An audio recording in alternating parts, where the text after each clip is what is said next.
अरविंद केजरीवाल सियासत का कीचड़ साफ करने का दावा करके पॉलिटिक्स में आए थे बॉस, लेकिन आज की डेट में वो खुद एक ऐसा सियासी दलदल पैदा कर चुके हैं जिसमें वो और उनकी पार्टी फंसती चली जा रही। एक के बाद एक घोटालों के आरोप, आलीशान शीश महल में रहकर अपने वादों की धज्जियां उड़ाना, जिनको घोटालेबाज बताया उनके साथ गठबंधन करना, एक महिला सांसद की मुख्यमंत्री के घर में पिटाई और फिर आरोपी को बचाने और महिला सांसद को फंसाने के आरोप।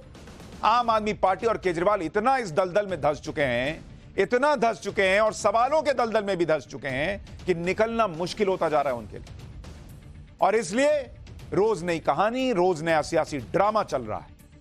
आज हम केजरीवाल की सोच और उनकी पॉलिटिक्स पर बड़ा खुलासा करेंगे, ऐसा खुलासा जो केजरीवाल की सोच को पूरी तरह एक्सपोज कर देगा। लेकिन पहले देखिए कि दिल्ली में वोट पड़ने के ठीक पहले जब केजरीवाल पर महिला सांसद का साथ न देने का आरोप लगने लगा, सेंटिमेंट पूरा स्वाति मालीवाल की तरफ चला गया, तो उन्होंने आज नया पैतरा खेल दिया। वैसे तो सियासी स्टंटबाजी में अरविंद केजरीवाल का ना कोई जोड़ है ना कोई तोड़ है, लेकिन आज तो उन्होंने हद ही कर दी। दिल्ली में परसों वोटिंग होने वाली है और वोटिंग से ठीक पहले केजरीवाल एंड कंपनी ने एक नई स्टंटबाजी कर दी। अभी खुलासे पर आऊंगा, लेकिन पहले जरा इस नई स्टंटबाजी को देखिए। अपनी राजनीति में आज केजरीवाल अपने बूढ़े माता पिता को घसीट कर भी ले आए। वो बूढ़े माता पिता जिनके लिए ठीक से चलना मुश्किल है, उन्हें केजरीवाल हाथ पकड़कर भरी धूप में आज घुमा रहे थे। इतनी ज्यादा गर्मी है, लू चल रही है, मौसम विभाग ने रेड अलर्ट जारी किया और केजरीवाल अपने बूढ़े बीमार मां बाप को लेकर इस छोर से उस छोर घर के जा रहे हैं, गर्मी में, तपती गर्मी में। और किस लिए बॉस? सिर्फ इसलिए कि इससे उन्हें कुछ सिंपैथी मिल जाए। उसका वीडियो बना के डाल रहे हैं। हर तरफ लोग इन तस्वीरों को देखकर हैरान रह गए और सोशल मीडिया से लेकर हर जगह कहने लगे कि ऐसा तो बहुत सिर्फ केजरीवाल ही कर सकते हैं, जो कभी अपने बच्चों की झूठी कसम खाते हैं तो कभी बूढ़े माता पिता को भी सियासत में खींच कर ले आते हैं, उनके सहारे भी राजनीति करते हैं। आज केजरीवाल और उनकी पार्टी ने दिन भर यही सब किया, लेकिन आप टाइमिंग देखिए कि जिस वक्त लोग स्वाति मालीवाल से पिटाई के मामले में केजरीवाल से सवाल कर रहे हैं, खुद स्वाति मालीवाल केजरीवाल को एक्सपोज कर रही हैं, ठीक उसी वक्त केजरीवाल अपने बुजुर्ग माता पिता के नाम पर इमोशनल कार्ड खेल रहे हैं। और क्यों यह इमोशनल कार्ड है, मैं आपको फैक्ट्स के साथ बताऊंगा। कल रात से केजरीवाल एंड कंपनी यह माहौल बना रहे थे कि स्वाति मालीवाल के केस में केजरीवाल के माता पिता से दिल्ली पुलिस पूछताछ करेगी। अब पुलिस तो कहीं दिखी नहीं, ना पुलिस आई, लेकिन केजरीवाल ने अपने लिए पूरा माहौल बना दिया। 1 मिनट 31 सेकंड का यह वीडियो देखते जाइए। इस वीडियो में अरविंद केजरीवाल अपने माता पिता के साथ दिख रहे हैं। अरविंद केजरीवाल अपने शीश महल के उस हिस्से में निकलते दिख रहे हैं जिसमें उनका परिवार रहता है। इस वीडियो में अरविंद केजरीवाल और उनकी पत्नी बूढ़े माता पिता को घर के लॉन से होते हुए केजरीवाल के उसी घर में मौजूद दफ्तर तक ले जा रहे हैं, चिलचिलाती धूप में। इस वीडियो को आज दोपहर अरविंद केजरीवाल ने खुद अपने ट्विटर हैंडल से पोस्ट किया और यह बताया कि वो अपने माता पिता के साथ दिल्ली पुलिस का इंतजार कर रहे हैं। कल ही अरविंद केजरीवाल ने बताया था कि उन्हें दिल्ली पुलिस का फोन आया था जिसमें उनके माता पिता से पूछताछ के लिए टाइम मांगा गया था। इसलिए केजरीवाल ने वीडियो जारी करते हुए दिखाया कि वो अपने माता पिता के साथ दिल्ली पुलिस का इंतजार और पूछताछ के लिए एकदम तैयार है। लेकिन शीश महल में अपने बुजुर्ग माता पिता के साथ वीडियो जारी करके अरविंद केजरीवाल खुद फंस गए, क्योंकि सवाल उठते हैं, अरविंद केजरीवाल को इतनी भीषण गर्मी में अपने माता पिता को घर से ऑफिस तक ले जाने की जरूरत क्या थी बॉस? अरविंद केजरीवाल को क्या जरूरत थी कि अपने माता पिता को कड़ी धूप में टहलाकर उसका वीडियो बनाकर दिखा रहे हैं? अगर पुलिस को केजरीवाल के माता पिता से पूछताछ करनी भी होती तो वो केजरीवाल के घर के अंदर जाकर पूछताछ कर लेती। भाई, पुलिस ने तो यह नहीं कहा था कि आप केजरीवाल जी अपने माता पिता को दफ्तर में लेके बैठिए, हम वहीं आएंगे, हम आपके घर में नहीं घुसेंगे। ऐसा बोला था क्या पुलिस ने? या केजरीवाल खुद पुलिस को कह देते कि भाई जिस ड्राइंग रूम में स्वाति मालीवाल को पीटने का आरोप है वहीं आप आ जाइए, माता पिता वहीं बैठे हैं एसी में, आप उनसे पूछताछ कर लीजिए। पुलिस को पूछताछ करनी होगी तो वो ये तो नहीं कहेगी कि बूढ़े माता पिता को घर से बाहर निकालो, वो घर के अंदर बैठकर पूछताछ कर लेगी। और केजरीवाल जी ने तो अपने ट्वीट में खुद लिखा था कि पुलिस ने उनसे पूछताछ के लिए समय मांगा है। ये तो नहीं लिखा उन्होंने कि पुलिस ने ऑर्डर दिया है कि सुनो अपने मां बाप को लेकर आ जाना थाने। ये तो नहीं लिखा ना, आपने खुद ही कहा कि पुलिस ने समय मांगा। पुलिस पहुंच भी नहीं गई, पुलिस ने समय मांगा। तो जब पुलिस समय मांग कर आ रही थी और अभी पहुंची भी नहीं थी, आप पहले ही वीडियो बनाने लगे कि देखो मेरे माता पिता को मोदी जी परेशान कर रहे हैं। यानी क्लियर कट दिख रहा है कि केजरीवाल अपने बूढ़े माता पिता के नाम पर सियासी स्टंटबाजी कर रहे हैं। और यह स्टंटबाजी पूरी क्रोनोलॉजी के साथ प्लान की गई, क्योंकि कल रात ही अरविंद केजरीवाल ने अचानक सोशल मीडिया पर यह बताया कि दिल्ली पुलिस उनके बूढ़े माता पिता और बीमार माता पिता से कल पूछताछ करने आई। इस जानकारी को बताने का मकसद भी थोड़ी देर में क्लियर हो गया, जब आम आदमी पार्टी ने एकदम से इस घटना को दिल्ली के चुनाव से जोड़ दिया और पूरी आम आदमी पार्टी ने केजरीवाल के माता पिता का जिक्र करते हुए इमोशनल कार्ड खेलना शुरू कर दिया। दिल्ली में 2 दिन बाद चुनाव है। आम आदमी पार्टी को लग चुका है कि इस मुद्दे से तो केजरीवाल को हमदर्दी मिल जाएगी, इसलिए केजरीवाल को यह जानकारी देने के कुछ ही देर में आम आदमी पार्टी के नेताओं की तरफ से एकदम से माहौल बना दिया गया कि देखो कैसे मोदी जी पुलिस के जरिए केजरीवाल के बूढ़े माता पिता को परेशान कर रहे हैं, कैसे मोदी जी अत्याचार कर रहे हैं। आम आदमी पार्टी ने पूरा माहौल सेट कर दिया कि केजरीवाल से बदला लेने के लिए पीएम मोदी जी इस हद तक चले गए कि केजरीवाल के बूढ़े माता पिता को परेशान कर रहे हैं। यह तक कह दिया गया कि केजरीवाल के बुजुर्ग माता पिता को प्रताड़ित करने का जवाब दिल्ली की जनता अपने वोट से देगी। कभी दिल्ली की जनता इसलिए वोट दे ताकि केजरीवाल जी जेल न जाएं, कभी दिल्ली की जनता इस बात के लिए वोट दे कि उनके माता पिता को परेशान कर दिया। दिल्ली की जनता देश के लिए वोट देगी कि बॉस खाली आपके घर में क्या चल रहा है और आपके जीवन में क्या चल रहा है, इस बात के लिए वोट देने के लिए बैठी है। जब रात तक आम आदमी पार्टी ने पीएम मोदी के खिलाफ पूरा माहौल बना दिया, तो फिर सुबह प्लानिंग का दूसरा पार्ट शुरू हुआ, ऐसा लगता है। इसमें केजरीवाल और उनके माता पिता का वीडियो जारी हुआ और इस वीडियो को देखकर कोई भी बता देगा कि यह कोई रैंडम वीडियो नहीं है, बल्कि इसे खास मकसद से जारी किया गया और इस तरह पेश किया गया जैसे अरविंद केजरीवाल के माता पिता पर बहुत बड़ा अत्याचार किया जा रहा है। इसके बाद अगली प्लानिंग के तहत अरविंद केजरीवाल खुद सामने आए, प्रेस कॉन्फ्रेंस की और आरोप लगाया कि पीएम मोदी अपनी पुलिस भेजकर उनके माता पिता को प्रताड़ित कर रहे हैं। एक बार अरविंद केजरीवाल को सुनिए, फिर बताता हूं कि कैसे इस वीडियो को जारी कर अरविंद केजरीवाल खुद फंस गए। आज तो आपने सारी हदें, सारी सीमाएं पार कर दी।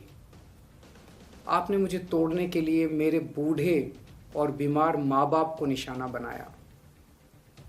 मेरी माँ बहुत बीमार रहती है, वो कई बीमारियों का शिकार है। मोदी जी 21 मार्च को आपने जब मुझे गिरफ्तार किया था, उसी दिन दोपहर को वो अस्पतालों से कुछ दिनों के बाद लौटी थी छुट्टी लेके। मेरे पिताजी 85 वर्ष के हैं, उन्हें ठीक से सुनाई भी नहीं पड़ता। क्या आपको लगता है मेरे माता पिता गुनहगार हैं? अपनी पुलिस से उनकी पूछताछ क्यों करवा रहे हैं? मेरे बूढ़े और बीमार माता पिता को क्यों प्रताड़ित कर रहे हैं? आपकी लड़ाई मुझसे है। मेरे माता पिता को प्रताड़ित करना बंद कर दीजिए। भगवान सब कुछ देख रहा है। अब अरविंद केजरीवाल के इन आरोपों को सुनकर प्रधानमंत्री मोदी भी सोच रहे होंगे कि भाई सीएम आवास आपका, महिला सांसद आपकी पार्टी की, मारपीट का आरोप आपके पीए पर, लेकिन सारा दोष प्रधानमंत्री मोदी पर मढ़ दिया इन लोगों ने। लोग इस बात पर भी हैरान हैं कि केजरीवाल शीश महल में तो माता पिता के साथ टहलने का वीडियो पूरी दुनिया को दिखा रहे हैं, लेकिन स्वाति मालीवाल से मारपीट का एक भी वीडियो उन्होंने ट्वीट नहीं किया। खुद कह रहे हैं कि जांच होने दीजिए, तो सिलेक्टेड वीडियोस कैसे लीक हो गए शीश महल के। स्वाति मालीवाल के केस में तो अरविंद केजरीवाल कुछ बोलने को तैयार नहीं है, लेकिन जैसे ही बात उनके माता पिता से पूछताछ की आई तो तुरंत प्रेस कॉन्फ्रेंस करने पर आ गए। स्वाति मालीवाल के माता पिता के बारे में तो कभी नहीं सोचा कि उनके ऊपर क्या बीत रही होगी कि उनकी बेटी को किसी ने मार दिया, बेटी कह रही है। कमाल की बात यह है कि पूरी प्रेस कॉन्फ्रेंस में उन्होंने एक बार भी स्वाति मालीवाल का नाम तक नहीं लिया, मतलब जिस केस में पूछताछ होनी है उसका जिक्र नहीं किया। लोग ये भी पूछ रहे हैं कि जिस शीश महल को केजरीवाल ने दुनिया की नजरों से छिपा कर रखा था, किसी को अंदर नहीं जाने दिया, अब विक्टिम कार्ड खेलना है तो शीश महल का वीडियो खुद जारी कर रहे हैं। पुलिस आई, इसका माहौल बनाकर अरविंद केजरीवाल ने पूरा अपना सियासी चैप्टर सेट कर दिया। लेकिन पहली बात तो यह कि अगर पुलिस को परेशान करना होता तो अरविंद केजरीवाल के माता पिता को थाने बुलाती या कहीं और बुलाती, लेकिन अरविंद केजरीवाल ने खुद अपने ट्वीट में लिखा है कि पुलिस ने पूछताछ के लिए समय मांगा है। भाई परेशान करना रहेगा तो बोलेगी कि लेके आइए, थाने लेकर आइए। दूसरी बात, यह भी कंफर्म नहीं है कि दिल्ली पुलिस केजरीवाल के माता पिता से पूछताछ करेगी भी या नहीं। यह बात तो सिर्फ केजरीवाल ने खुद उड़ाई हुई है। तीसरी बात, अगर मान लो केजरीवाल के माता पिता से पुलिस पूछताछ भी करेगी तो इसे प्रताड़ना किस एंगल से मान लिया? भाई उन पे कोई केस तो नहीं किया, उन पे कोई आरोप तो नहीं लगाया, कहीं कोई घटना हुई है आसपास अगर लोग हैं तो क्या उन लोगों से पूछ भी नहीं सकती पुलिस की माता जी आपने कुछ सुना था, पिताजी आपने कुछ सुना था? इतना ही तो पुलिस कर रही है, इसमें प्रताड़ना कौन से एंगल से हो गई भाई? आप खुद देखिए, कल तो अरविंद केजरीवाल स्वाति मालीवाल के केस में कह रहे थे कि वो स्वाति मालीवाल पर हमले के मामले में निष्पक्ष जांच और न्याय चाहते हैं। केजरीवाल ने कहा था कि उन्हें उम्मीद है कि इस मामले में निष्पक्ष जांच की जाएगी। घटना के दो पक्ष हैं और पुलिस को दोनों पक्षों की निष्पक्षता से जांच करके इंसाफ देना चाहिए। जब अरविंद केजरीवाल इंसाफ की बात कर रहे हैं, निष्पक्ष जांच की बात कर रहे हैं, तो फिर विक्टिम कार्ड क्यों खेल रहे हैं? माता पिता को आगे कर इमोशनल कार्ड क्यों खेल रहे हैं? मारपीट की घटना तो केजरीवाल के घर पर हुई, तो स्वाभाविक है कि उस दिन घर पर जो भी मौजूद होगा उससे पूछताछ होगी। फिर केजरीवाल ये क्यों कह रहे हैं कि उनके बूढ़े माता पिता से पुलिस पूछताछ करके परेशान कर रही है? इसका तो मतलब यही निकलता है कि केजरीवाल खुद ये नहीं चाहते कि स्वाति मालीवाल केस में सही से जांच हो। क्या केजरीवाल को इस बात का डर है कि अगर सही से जांच हुई तो सवालों के घेरे में केजरीवाल भी आएंगे? केजरीवाल कैसे शीश महल के पिटाई कांड में सवालों के बीच फंसते चले जा रहे हैं, उस पर बड़ा खुलासा अभी तो करना बाकी है। अभी थोड़ी देर में वो खुलासा करूंगा, लेकिन पहले यह भी देख लीजिए कि केजरीवाल ने ऐसा पहली बार नहीं किया कि वो अपनी राजनीति के चक्कर में अपने परिवार वालों को लेकर आ गए। अपने राजनीतिक फायदे के लिए परिवार का सहारा लेने का आरोप अरविंद केजरीवाल पर आज से नहीं लग रहा है। अपनी राजनीति की शुरुआत में ही केजरीवाल ऐसा कर चुके हैं। साल 2013 था और आम आदमी पार्टी ने पहली बार चुनाव लड़ा था। दिल्ली में आम आदमी पार्टी को 28 सीटें आई थी। सरकार बनाने के सवाल पर केजरीवाल ने बच्चों की कसम खाकर कहा था कि वो ना कांग्रेस से गठबंधन करेंगे और ना ही बीजेपी से। लेकिन उसके कुछ ही दिनों बाद केजरीवाल ने बच्चों की कसम तोड़ते हुए कांग्रेस के समर्थन से सरकार बना ली थी। तभी वो अपने परिवार को पहली बार पॉलिटिक्स में ले आए थे, कसम खाकर। सुनिए केजरीवाल का 2013 का बयान। बच्चों की कसम है, ना बीजेपी से गठबंधन करेंगे ना कांग्रेस से गठबंधन करेंगे। बच्चों की कसम है, ना बीजेपी से गठबंधन करेंगे ना कांग्रेस से गठबंधन करेंगे। बच्चों की कसम है, ना बीजेपी से गठबंधन करेंगे ना कांग्रेस से गठबंधन करेंगे। इसी तरह आप देखिए, अरविंद केजरीवाल जब जब फंसते हैं तो परिवार का सहारा लेते हैं। इस साल जनवरी में राम मंदिर की प्राण प्रतिष्ठा हुई तो आम आदमी पार्टी इससे दूर रही। कई बार खुद अरविंद केजरीवाल ने राम मंदिर का विरोध किया, लेकिन जैसे ही एंटी हिंदू छवि बनने लगी तो अरविंद केजरीवाल अपनी पत्नी और बूढ़ी मां के साथ राम मंदिर पहुंच गए। इसी तरह जब अरविंद केजरीवाल जेल गए तो अचानक से अपनी पत्नी को आगे कर दिया, क्योंकि इनको इमोशनल कार्ड खेलना था। उनकी पत्नी अचानक से पॉलिटिक्स में एक्टिव हो गई। केजरीवाल जिस कुर्सी पर बैठकर प्रेस कॉन्फ्रेंस करते थे, उसी कुर्सी पर बैठकर सुनीता केजरीवाल प्रेस कॉन्फ्रेंस करने लगी। लोगों ने कहना शुरू कर दिया था कि केजरीवाल की गद्दी उनकी पत्नी संभालेंगी। अपनी पत्नी सुनीता के राजनीति में आने को लेकर केजरीवाल ने अब कहा है कि सुनीता की सक्रिय राजनीति में कोई दिलचस्पी नहीं है। वो दिल्ली की जनता और मेरे बीच के पुल का काम कर रही थी। वो बताती थी कि बाहर क्या चल रहा है, सुनीता के जरिए अपने संदेश बाहर भेजता था। केजरीवाल ये सारा इमोशनल ड्रामा इसलिए कर रहे हैं क्योंकि दिल्ली में वोटिंग है और दिल्ली के सो कॉल्ड बेटे की राजनीति की हर जगह छीछा लेदर हो रही है। दिल्ली की हर मां, हर बहन, हर बेटी पूछ रही है कि ये कैसा बेटा और भाई है उनका जो एक महिला का साथ देना तो दूर, उनकी पूरी टीम अचानक उस महिला का चरित्र हनन करने लग गई। वो भी तब जब जांच चल ही रही है। इसी जमीनी सेंटिमेंट से वाकिफ केजरीवाल का आज पॉलिटिकल ड्रामा तो फेल हुआ ही, ऊपर से उनकी राजनीति का असली चेहरा भी दुनिया के सामने आ गया जब केजरीवाल की पॉलिटिक्स पर बड़ा खुलासा हुआ। जिन स्वाति मालीवाल केस में खुद की छवि बचाने के लिए केजरीवाल बूढ़े माता पिता का हाथ पकड़कर आज वीडियो बना रहे थे, उन्हीं स्वाति मालीवाल ने आज केजरीवाल और आम आदमी पार्टी के सारे दावों की पोल खोलकर रखी। 13 मई को स्वाति मालीवाल के साथ केजरीवाल के शीश महल में मारपीट हुई थी। उसके बाद से स्वाति मालीवाल सिर्फ सोशल मीडिया पर ही अपनी बात रख रही थी, लेकिन स्वाति मालीवाल ने आज सबके सामने खुद के साथ हुई पिटाई पर सबसे बड़ा राज खोल दिया। आप यह खुलासा देखेंगे तो हैरान रह जाएंगे कि अरविंद केजरीवाल के शीश महल में स्वाति मालीवाल के साथ क्या क्या हुआ था। अपनी आप बीती आज खुद स्वाति मालीवाल बताएंगी। आज स्वाति मालीवाल ने केजरीवाल पर एक नहीं कई खुलासे किए। स्वाति मालीवाल ने बताया कि 13 मई को घटना के बाद से केजरीवाल ना तो उनसे मिले, ना ही उनका हाल जानने की कोशिश की। एक बार सुनिए स्वाति मालीवाल केजरीवाल की पॉलिटिक्स को कैसे एक्सपोज कर रही हैं, फिर आपको बताऊंगा कि स्वाति के इस बयान पर कैसे केजरीवाल एक्सपोज हुआ।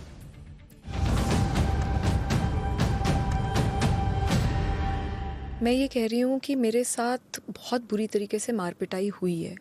अब बहुत सारे सवाल उठते हैं। वो जो सवाल हैं कि कैसे पिटी, क्यों पिटी, विभव ने अकेले मारा, क्या किसी के इंस्ट्रक्शंस पे मारा, ये सारी चीज़ें अब मैटर ऑफ इन्वेस्टिगेशन है। दिल्ली पुलिस के साथ मैं पूरी तरीके से कोऑपरेट कर रही हूँ।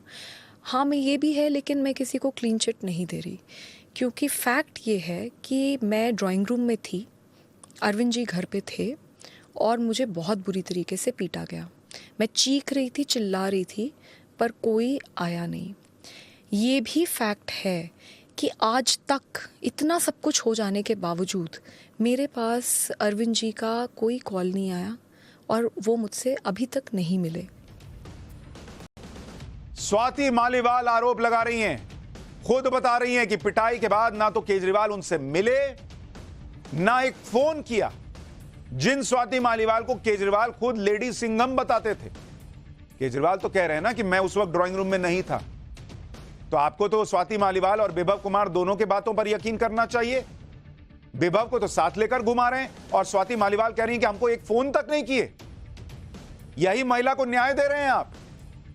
एक बार स्वाति मालीवाल को फोन करके तो पूछ लेते कि स्वाति क्या हुआ तुम्हारे साथ, जरा तुम भी बताओ।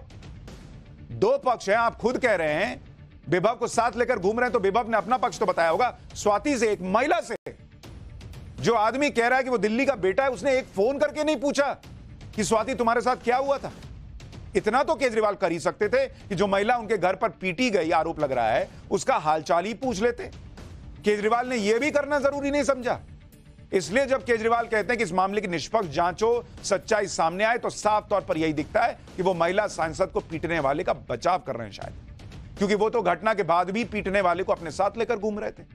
आज यही बात स्वाति मालीवाल ने कहकर उन्हें फिर एक्सपोज कर दिया।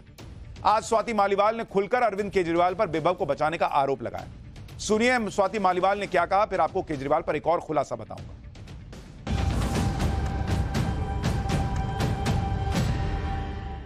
ये भी फैक्ट है कि इस पूरे प्रकरण में अरविंद जी उस आरोपी को पूरी तरीके से बचाते हुए दिख रहे हैं। वो उसको लेके लखनऊ घूम रहे हैं, वो उसके लिए प्रोटेस्ट पे सड़क पे उतरे। इतना तो उन्होंने मनीष जी जब अरेस्ट हुए थे उनके लिए भी नहीं करा। तो ये जो चल रहा है, और पूरी तरीके से पूरी पार्टी में हर इंसान को इंस्ट्रक्शंस दिए गए हैं कि मेरा कैरेक्टर असैसिनेट करो, मेरे विक्टिम शेमिंग करो, मुझे मतलब बुरी तरीके से टॉर्चर करो। तो ये मुझे जो दिख रहा है, इसको लेकर मैं किसी को भी क्लीन चिट नहीं दे रही, but definitely I want the Delhi police to investigate the matter in a very free and fair manner, because बहुत बड़े बड़े लोग हैं एंड प्रॉपर इन्वेस्टिगेशन होना चाहिए, और उसके बाद जो भी सच है उसको सामने आना चाहिए। आज स्वाति मालीवाल ने यह भी खुलासा किया कि जब उन्हें पीटा जा रहा था वो जोर जोर से चिल्ला रही थी, लेकिन कोई मदद के लिए सामने नहीं आया, जबकि केजरीवाल उस वक्त घर पर थे। सुनिए एक बार स्वाति मालीवाल का एक और बड़ा खुलासा।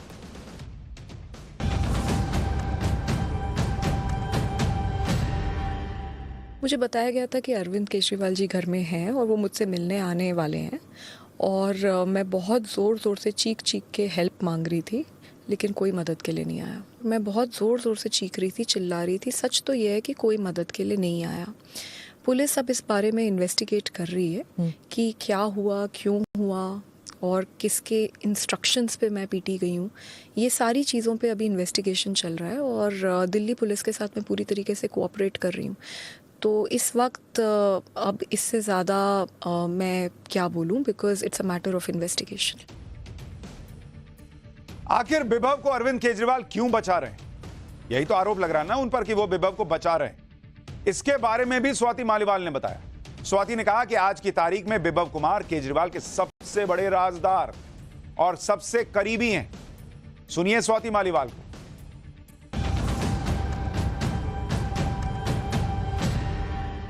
How long have you known Bibhav ji? I know him since 2006 only. Since 2006. Yeah. क्या वो बहुत करीबी रिश्ता है उनका अरविंद जी के साथ? हाँ, स्टार्टिंग में नहीं था, लेकिन अब अरविंद केजरीवाल जी के सबसे बड़े राजदार और सबसे करीबी आदमी इस वक्त विभव कुमार हैं। वो कोई मामूली पीए नहीं है। अगर आप उनका घर देखें तो उनका घर इतना आलीशान उनको घर दिया गया है, इतना तो किसी मंत्री को भी दिल्ली में नहीं घर मिला हुआ है। तो वो एक बहुत रसूखदार और बहुत पावरफुल आदमी है इस वक्त इस पूरी पार्टी में, और पूरी पार्टी उनसे डरती है, और उनके ऊपर असॉल्ट का केस पहले भी हो रखा है। तो ये सब बातें हैं एंड डरती है? क्यों बिल्कुल। डरते हैं लोग?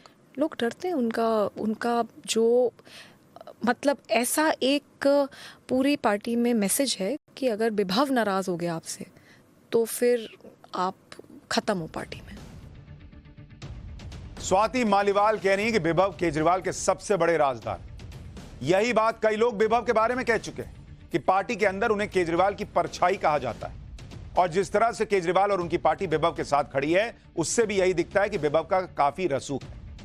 लेकिन सवाल तो यह है कि ऐसा क्या राज है जो विभव जानते हैं कि इस हद तक लोग उनको बचाने के आरोप लग जाएं कि एक महिला के खिलाफ जाकर उनको बचाया जा रहा है, फिर भी उनको बचाया जाए। हो सकता है कि जांच के दौरान अगर पुलिस को विभव के फोन का डेटा मिल गया तो सिर्फ पिटाई कांड नहीं, बल्कि हो सकता है कई और राज सामने आ जाएं, और शायद इसी वजह से केजरीवाल घबराए हों, यह भी प्रश्न उठता है। स्वाति मालीवाल मामले में आम आदमी पार्टी लगातार यह कह रही है कि स्वाति मालीवाल बिना अपॉइंटमेंट के सीएम आवास में घुस गई और इसी वजह से हंगामा हुआ। लेकिन इसकी सच्चाई भी स्वाति मालीवाल ने आज बताई। सुनिए एक बार।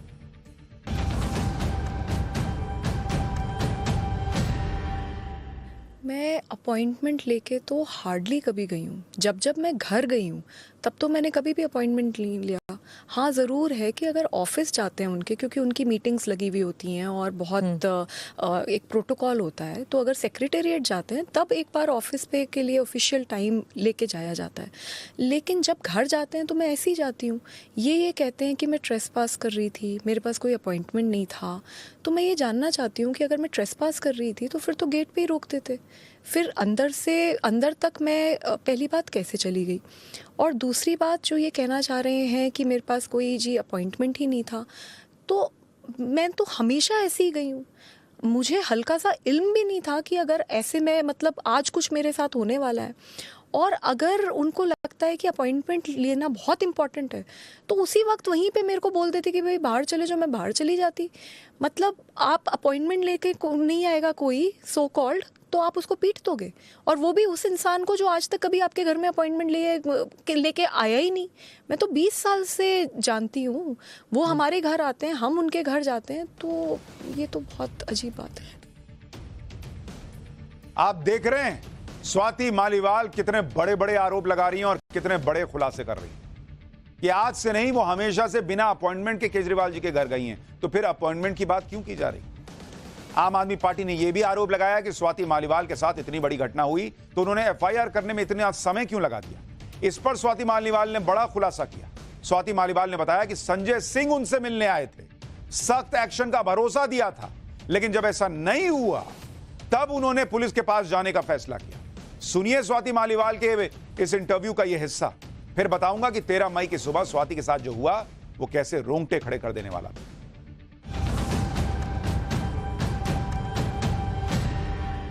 They came inside your house? Yes, they did. कितने लोग आए थे? थे कुछ लोग। Okay. तो उस टाइम वो they had sympathy with you? They had, because अगर आप देखें तो संजय सिंह जी आए थे मेरे घर पे, उन्होंने मेरा हाल देखा, उन्होंने देखा कि जो लड़की एक फाइटर है हमेशा, आज वो एक विक्टिम बन गई। उन्होंने वो सब कुछ देखा। मैं रो रही थी, मैं पेन में थी, और मैं बार बार सबको बता रही थी कि मेरे साथ क्या हुआ। उन्होंने मेरा हाल देखकर वो अरविंद जी के घर पे भी गए, उन्होंने विभव से भी बातचीत करी, ऐसा उन्होंने मुझे बताया। और उसके बाद सब कुछ देखकर अगले दिन उन्होंने एक प्रेस कॉन्फ्रेंस भी करी जिसमें उन्होंने ये बात मानी कि स्वाति इस देश में महिलाओं के लिए एक बहुत मुखर आवाज़ है, और उसके साथ बहुत ज़्यादा मारपीट हुई, और इसीलिए अरविंद जी संज्ञान ले रहे हैं और अरविंद जी विभव के खिलाफ एक्शन लेंगे। ये प्रेस कॉन्फ्रेंस पूरे देश ने देखी है। मुझे बोला गया कि आप कंप्लेंट मत कीजिए, हम एक्शन लेंगे। पर अगले ही दिन हमने देखा कि किस तरीके से विभव कुमार लखनऊ में इन लोगों के साथ दिखे। तो मुझे एक इतनी ग्लानि की फीलिंग हुई कि मैंने इतनी महिलाओं को हिम्मत दी और उन्होंने इतनी बड़ी बड़ी लड़ाइयाँ मेरे कहने पे लड़ी, और मैं क्यों नहीं कंप्लेंट फाइल कर रही? I have to file a formal complaint because it is a criminal case. ये कोई ऐसा केस नहीं है जिसको a party can brush it off under the carpet. यानी स्वाति मालीवाल का दावा है कि वो शुरुआत में इसलिए चुप रही क्योंकि संजय सिंह, जो उन्हें अपनी बहन बताते हैं, वो आए मिलने के लिए और उन्होंने कहा एक्शन होगा. लेकिन जब अगले दिन देखा कि विभव को तो साथ लेके घूम रहे हैं केजरीवाल, क्या ही एक्शन हुआ, तब जाकर उन्होंने एक्शन लेने की खुद सोची और गई पुलिस के पास, या पुलिस आई और उन्होंने कंप्लेंट दर्ज कराई. यह सब तो आपने सुना कि किस तरह से आम आदमी पार्टी ने पूरी कोशिश की थी कि किसी भी तरह से स्वाति मालीवाल पुलिस में शिकायत न करे. ये खुद बता नहीं ना, उन्हीं का तो आरोप है, एफआईआर न करे. लेकिन स्वाति ने शिकायत कर दी. सुनिए, स्वाति मालीवाल खुद बता रही हैं कि उनके साथ 13 मई को केजरीवाल के शीश महल में कितनी बुरी तरह से पिटाई हुई. फिर आपको बताऊंगा कि क्या इस झगड़े की वजह राज्यसभा की सीट है.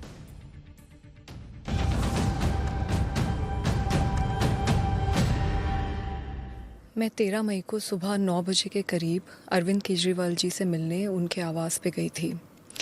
मुझे वहाँ पे स्टाफ ने ड्राइंग रूम में बिठवाया और बताया कि अरविंद जी घर पे हैं और वो मुझसे मिलने आ रहे हैं. फिर दूसरी बार एक और स्टाफ आया, उसने भी मुझे यही बात बोली और मैं वहाँ बैठी हुई थी, आराम से बैठी हुई थी. इतने में विभव कुमार, जो कि उनके पीएस थे, वो वहाँ पे धनधनाते हुए आते हैं. He entered from the door और वो चिल्लाने लगते हैं और गालियाँ दे रहे थे. और उन्होंने मुझे बोला कि तेरी औकात क्या है, तेरी हिम्मत कैसे हुई हमें मना कर दे, तेरे को तो हम सबक सिखाएंगे, नीच औरत, पता नहीं क्या क्या बोल रहे थे वो. और उस समय मैं बहुत सकपका गई और मैंने उनको बोला भी कि भाई क्या हो गया, मतलब अरविंद जी आ रहे हैं, क्या हो क्या गया. तो इतना मैंने बोला और इतने में ही उन्होंने हाथ छोड़ दिया. उन्होंने मुझे 7-8 थप्पड़ पूरी ज़ोर से मारे. मैं सोफ़े पे बैठी थी, वो सामने खड़े थे और वो मारे ही जा रहे थे. मुझे बिल्कुल समझ नहीं आया कि क्या हुआ. इतने में मैंने अपने आप को बचाने के लिए अपने पैर से उनको पुश करने की कोशिश करी. तो जब मैंने उन्हें पुश करने की कोशिश करी तो उन्होंने मेरा पैर पकड़ लिया और मुझे नीचे घसीट दिया. उसमें मेरा सर भी, जो वो सेंटर टेबल है, उस पे जाके टकराया. मैं नीचे गिरी और फिर उन्होंने मुझे लातों से मारना शुरू किया और मैं चीखती रही, चिल्लाती रही, मैं मदद मांगती रही और मैंने उन्हें इतनी बार बोला कि मेरे पीरियड्स चल रहे हैं, मुझे छोड़ दो, मुझे बहुत दर्द हो रहा है. उसके बावजूद वो आदमी नहीं माना. जब से स्वाति मालीवाल का केस सामने आया, हर कोई यही पूछ रहा है कि अगर पिटाई हुई तो उसकी वजह क्या थी. आखिर केजरीवाल के घर में स्वाति मालीवाल को पीटा क्यों गया, इसका भी खुलासा आज स्वाति मालीवाल ने कर दिया. सुनिए स्वाति मालीवाल.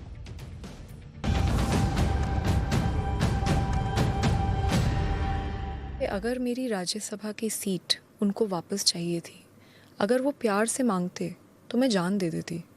एमपी तो बहुत छोटी बात है. और मेरा अगर आप पूरा करियर देखेंगे तो मैंने कभी भी कोई भी पद की लालसा नहीं दिखाई अपनी ज़िंदगी में. तो मेरे को एमपी शिप की कोई लालसा नहीं है. ये मुझे प्यार से बोलते तो मैं हर हाल में रिज़ाइन कर देती, मुझे कोई समस्या नहीं है. मुझे नहीं लगता कि कोई पद में मैं बंधी हूँ. मेरे को लगता है कि मैंने बहुत काम किया है और मैं काम बिना पद के भी कर सकती हूँ. लेकिन जिस तरीके से इन्होंने मुझे मारा और पीटा है, अब चाहे दुनिया की कोई शक्ति लग जाए, मैं किसी भी हाल में रिज़ाइन नहीं करूँगी. मुझे पता चल रहा है, मुझे बताया जा रहा है कि इसी वजह से मुझे कैरेक्टर असैसिनेशन करा जा रहा है, विक्टिम शेमिंग करी जा रही है. मैं बिल्कुल रिज़ाइन नहीं करूँगी. यानी स्वाति मालीवाल की माने तो सारी लड़ाई राज्यसभा सीट को लेकर है, ऐसा लगता है. स्वाति मालीवाल ये भी कह रही हैं कि अगर वो गलत हैं तो उनका पॉलीग्राफ टेस्ट और नार्को टेस्ट करा लिया जाए. वो चैलेंज दे रही हैं भाई कि मेरा नार्को टेस्ट कर लो. जबकि स्वाति के पूर्व पति नवीन जयहिंद का कहना है कि अगर किसी का नार्को टेस्ट होना चाहिए तो केजरीवाल का होना चाहिए, जिससे सारी सच्चाई बाहर आ जाएगी. सुनिए स्वाति मालीवाल के पूर्व पति नवीन जयहिंद को. मुख्यमंत्री गया कि हाँ मैं नार्को टेस्ट के लिए तैयार हूं, सबका होना चाहिए, वहां जितने भी इस मामले में थे सबका करवा दो. मुख्यमंत्री गया कि हाँ मैं नार्को टेस्ट के लिए तैयार हूं, सबका होना चाहिए, वहां जितने भी इस मामले में थे सबका करवा दो.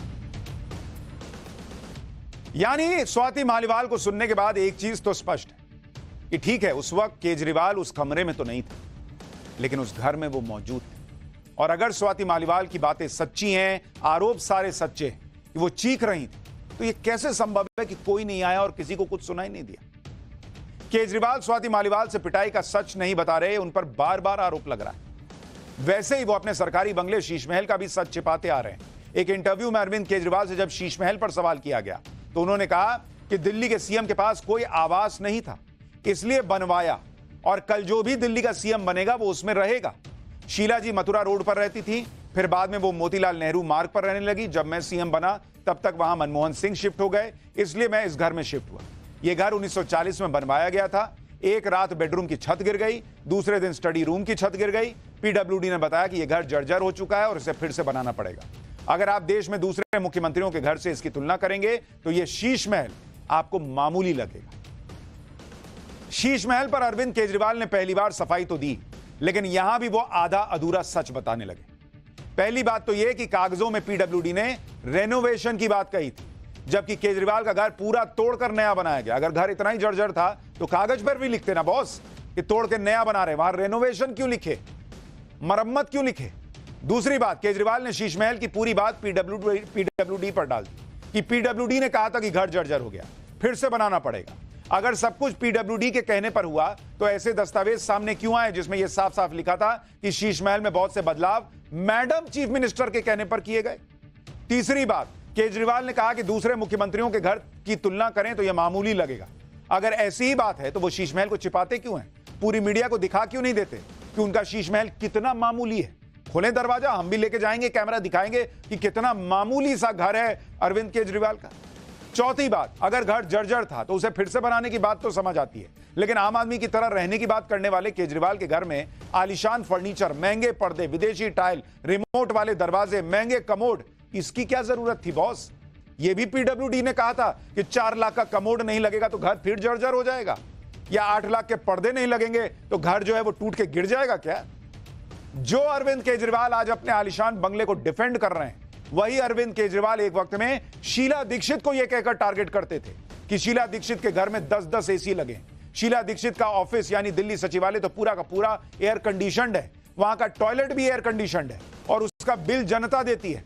तब तो अरविंद केजरीवाल ने यह नहीं कहा कि शीला दीक्षित ने कौन सा अपने लिए घर बनवाया है, जो नेक्स्ट सीएम बनेगा वो भी तो उसी घर में रहेगा। तब यह लॉजिक नहीं था। शीला दीक्षित ने क्या वो मुख्यमंत्री आवास अपने लिए कागज पर लिखवा लिया था क्या? वो भी मुख्यमंत्री आवास में रहती थी। तब तो आप कहते थे कि ऐसे घरों में रहने की जरूरत नहीं, मैं ऐसा बंगला नहीं लूंगा जी। तब क्यों नहीं कहा कि मैं भी बंगला लूंगा, मुख्यमंत्री रहते मैं भी रहूंगा? सुनिए, जो केजरीवाल आज शीश महल को डिफेंड कर रहे हैं वो कैसे शीला दीक्षित पर सवाल उठाते। शीला दीक्षित के घर की बिजली 10-10 एसी लगे हुए शीला दीक्षित के घर पे, उसकी बिजली का बिल कौन देता है? हम देते हैं उसकी बिजली का बिल, हम देते हैं शीला दीक्षित के घर के बिजली का बिल। दिल्ली सचिवालय देखा है? दिल्ली सचिवालय पूरा का पूरा एयर कंडीशनड है ऊपर से नीचे तक। उनका टॉयलेट भी, पखाना भी उनका एयर कंडीशनर में चलता है, एयर कंडीशनड चलता है उनका पखाना भी। उनका पूरा का पूरा टॉयलेट भी एयर कंडीशनर है। उस पूरे के पूरे दिल्ली सचिवालय का बिजली का बिल कौन देता है? हम देते हैं। अरविंद केजरीवाल को तब तो बड़ी चिंता थी कि बिजली का बिल हम देते हैं, जनता देती है। 4 लाख के कमोड का बिल किसने भरा सर? वो भी जनता के जेब से ही गया है। 8 लाख के पर्दे का बिल किसने भरा? वो भी जनता के पैसे से गया है। वो करोड़ों के मार्बल जो लगे हैं वो भी जनता के पैसे से लगे हैं सर। और आप पर सवाल इसलिए है कि आप ये बदलने के नाम पर आए थे। शीला दीक्षित के घर में 10 एसी लगे हैं, ऐसा बोल बोलकर केजरीवाल ने कांग्रेस के खिलाफ जमकर माहौल बनाया था। केजरीवाल खुद को आम आदमी बताते थे और 2013 में जनता का भरोसा जीतने के लिए बाकायदा एफिडेविट दाखिल करके कहा था कि सरकार बनने के बाद लाल बत्ती नहीं लूंगा जी, गाड़ी नहीं लूंगा जी, सुरक्षा नहीं लूंगा, सुरक्षा आम आदमी के लिए है, बड़ा बंगला नहीं लूंगा जी, सामान्य घर में रहूंगा। तब क्यों नहीं कहा कि ये तो सीएम का होता है, मैं रहूंगा बड़े घर में, ये गाड़ी तो सीएम की होती है, मैं तो रहूंगा क्योंकि अगला जो सीएम आएगा वो भी इसमें घूमेगा। लेकिन जब केजरीवाल अपने बच्चों की झूठी कसम तक खा सकते हैं, उन पर ये बार बार लोग उनको ये याद दिलाते हैं, तो वही लोग कहते हैं कि उनके लिए एफिडेविट में इस तरह की बातें लिखना बहुत छोटी बात है। आज केजरीवाल का हाल देखिए। बंगला नहीं देने की बात करने वाले, बंगला नहीं लेने की बात करने वाले केजरीवाल आज आलीशान शीश महल में रहते हैं, जिसे दिल्ली की जनता के 45 करोड़ रुपए खर्च करके बनाया गया। और सुरक्षा नहीं लेने की बात एफिडेविट में लिखने वाले केजरीवाल आज कड़ी सुरक्षा के घेरे में रहते हैं। बाहर निकलते हैं तो उनकी सिक्योरिटी किसी को केजरीवाल के पास फटकने तक नहीं देती। प्राइवेट जेट में भी चलते हैं कई बार, जब इलेक्शन के लिए जा रहे हैं, कहीं जा रहे हैं। सीएम है, जाइए, लेकिन याद इसलिए दिला रहा हूं कि आपने ही कहा था कि यह सब बदलने आया हूं। इसीलिए हमने कहा कि अरविंद केजरीवाल की पॉलिटिक्स पर यह बड़ा खुलासा है, जो बताता है कि वो कहां से कहां आ चुके हैं।